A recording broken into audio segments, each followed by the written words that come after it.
Hello, middle schoolers. We're going to be working on our color wheel project. This is going to be part one. It will be in two parts. This is a replica of that big color wheel that I have in the art room. Looks familiar, doesn't it? And it shows the colors in the order that they appear. Red, orange, yellow, green, blue, violet, and the intermediate colors that you make when you mix them together. It shows you which are the primary colors, yellow, red, and blue. And when you mix those together, you get the secondary colors, which are orange, green, and violet, which I know sometimes you call purple. For this project, though, I simplified this and didn't include the color mixtures and stuck just to the straight colors, the beginning colors of the color wheel. It's a very elementary wheel, but I think it will do for our purposes. And it doesn't matter how you turn it, it's still the correct order. Red, orange, yellow, green, blue, violet. Remember Roy, G, Biv? Well, this is it simply. Red, orange, yellow, green, blue, violet. What you're going to need for our project is a plain piece of printer paper. Nothing fancy. I know you don't have those really heavy papers like we do in the art room. And you're going to hold it horizontally this way, not vertically, horizontally.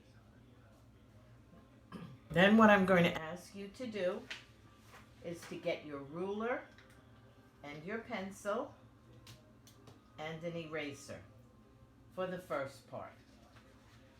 So I'll give you a second just to kind of get things together with that.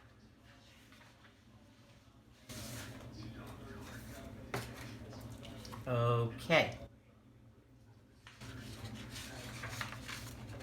What I'm going to have you do first is to take your ruler and just measure a straight line across. Now when I say straight, it could be tilted just a little bit so you don't have to worry if it's not exactly straight. I'm purposely tilting mine just to show you what I mean. Remember, hold the ruler still. You don't want it to slip on you. And draw a line straight across going from one side of your paper to the other. Then I want you to make a little mark about where you think the middle of this line is. A very little mark. There. Doesn't have to be exact, but do an eye view of it. Then I want you to draw a line that goes diagonally from the top to the bottom. And once again, it doesn't have to be exactly in the corners, but close would work for this.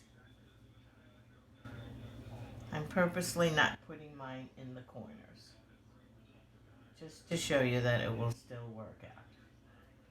And it needs to go right through that middle point that you made a dot with. Right across there. Then your next diagonal line is going to go from this corner down to this corner. And once again, it doesn't have to be exactly corner to corner, but it does have to go right through that middle point. So remember, hold the ruler tightly. And once again, it doesn't have to be even from each corner, but it must go through the middle. There. That's what we have now. And I want you to draw the letters of your name going right across horizontally. Now, it's hard to do it without some planning. So since my name, Ellis, has Ellis, it has 5 letters, I have to make sure that I sort of make a plan. So very lightly I'm going to figure out, well, if my E goes here, and it should be large, and my L goes here, and my other L will go here, And my I will go here, and that'll leave me some room. E-L-L-I-S. It's just a plan to get me started to make sure that I can fit all my letters in. Once I have it done, I'll be able to erase these lines that I made. Don't press too hard. Now you're going to draw the letters of your name in block letters, which means thick letters. No spaghetti letters, boys and girls, please. Thick letters. So if I start, I'll put my E here. E. Nice and thick. You see, all my letters are thick. Don't make them too small. Use all of your space. Now, if you have more letters than you think you can get across, it's okay to play with the position. So I think I'm going to put an L down a little bit lower here. L, thick letters. And the other one, I'll use this space in here and push it up a little. L. This way I made more room for more letters. E, L, L, I, and S. S is a really tricky one to do. So a little hint, I come across and then go right to the curve, pick it up here, and come around. Then I can erase where I went through my S.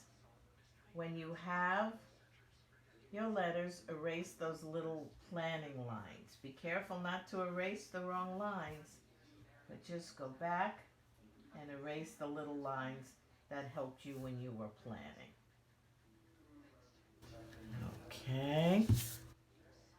Don't erase part of that. Those are your original diagonal lines. Just the little planner lines that you created to make sure you had enough room. That's called cleaning up your drawing. Now, you can use black crayon, or you can use a black marker, or you can use a black Sharpie. Either of those things, anything works for this. What you're going to do now is trace over everything. What I suggest is to use the ruler to help you. Here I'm doing it with the crayon.